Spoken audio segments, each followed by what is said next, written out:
Okay, excuses for not keeping the Sabbath. Now, if you tell someone, I keep the Sabbath day, or if you tell someone, okay, I keep the fourth commandment, the seventh day of the week, one of the things you're going to hear is, well, Paul said not to frustrate the grace of God. Not, what was that? Well, Paul said not to frustrate the grace of God. Well, what's that got to do with me keeping the fourth commandment? Well, but this is one of the excuses. Now, let's take a look at it. Galatians 2 and verse 21.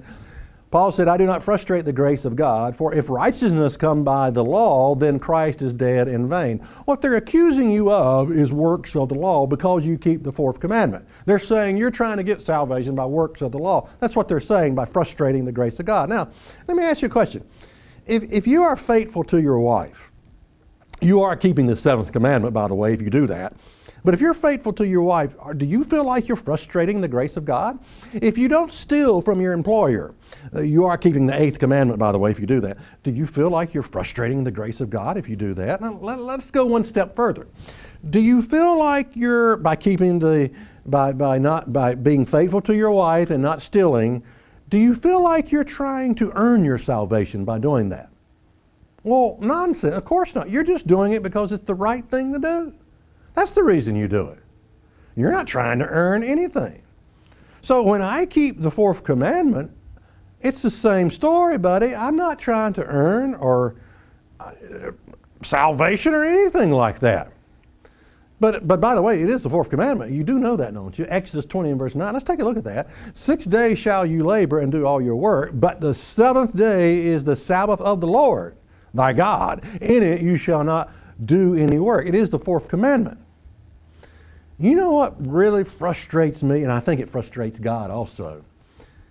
It is people's unwillingness to just be honest with themselves and say, God, I don't want to keep your Sabbath day.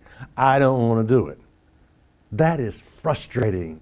The lack of honesty is very frustrating to me. And it's frustrating to God also. Does it matter which day you worship God on? The fourth commandment says, 6 days shall you labor, but the seventh day of the week is God's Sabbath day. For nearly 2,000 years, people have disagreed about which day, Saturday or Sunday, is the Christian day of weekly worship. Is this an important issue, or does it really matter when the Christian performs his worship activities?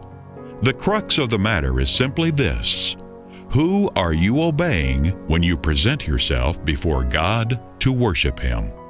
Get the facts by ordering Sunday Worship, How Sunday Worship Really Came About. Order by writing to Church of God, Rocky Mount, 27 Brookledge Lane, Rocky Mount, Virginia, 24151.